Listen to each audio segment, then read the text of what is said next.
encouraging. Thank you. All right. So is it better to be a fed slave or a poor free man? That is the question that we debated quite extensively a few weeks back. My response is this. Why are those the only two options?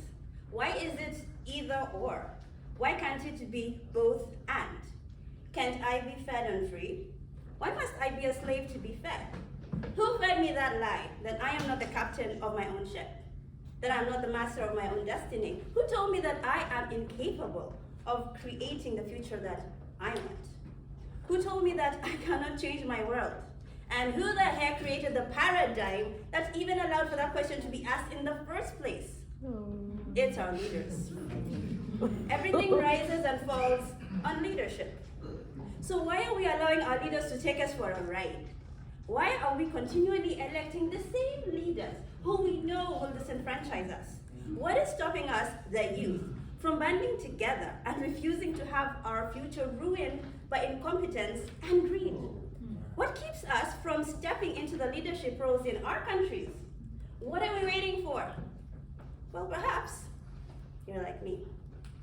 You see, I kept waiting for the right opportunity to speak up. I kept waiting to be older.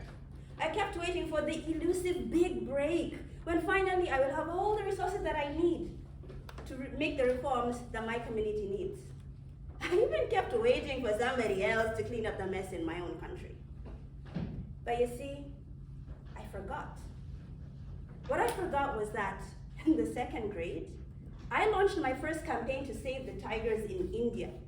With hardly any resources, I handcrafted posters and distributed them in my school. What I forgot was that in my first year of high school, as a 14-year-old, I had to transfer schools because I spoke up about students being bullied by certain staff.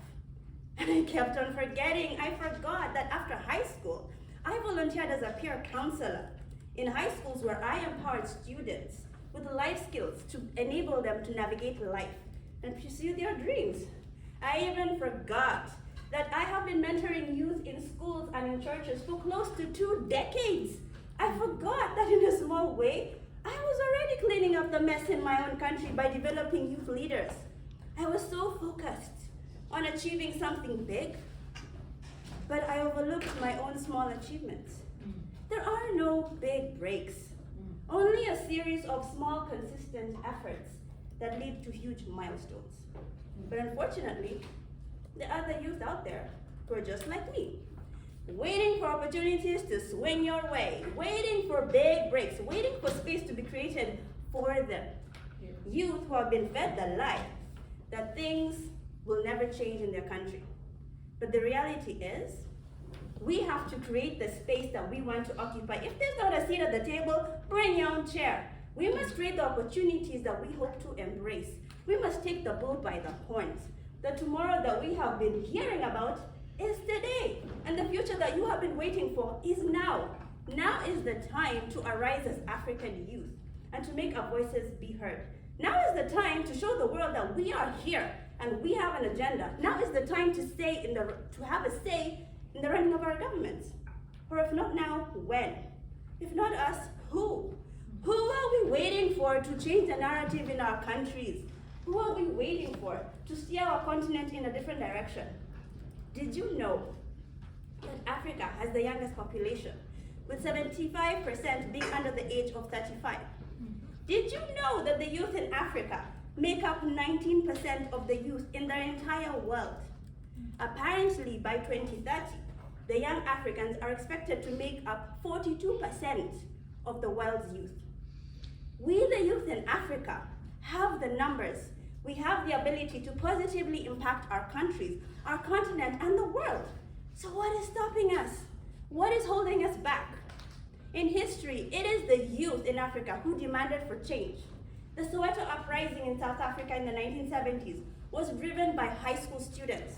During the Arab Spring in 2011, youth in North Africa used social media to organize the demonstrations. As one activist put it, we use Facebook to schedule protests, Twitter to coordinate, and YouTube to tell the world. As African youth, we are brilliant, we're innovative, we're compassionate, we're cultured, we are blessed as a land that is endowed with resources. We are a beautiful continent. Nothing should stand in the way to our progress. Nothing should hinder our march to glory. So currently, I run a leadership coaching consultancy called Shujaa Rising Consulting. So Shujaa is a Swahili word that means brave, hero, warrior.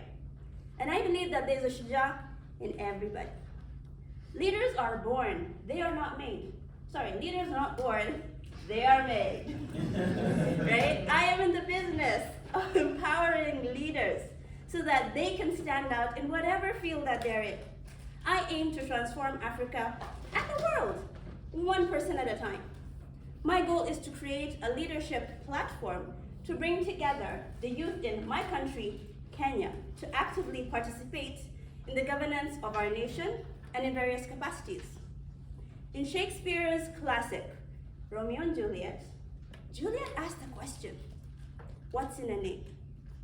I want to answer that question today. My name is Heri Munyazi. Heri is a Swahili word meaning blessings.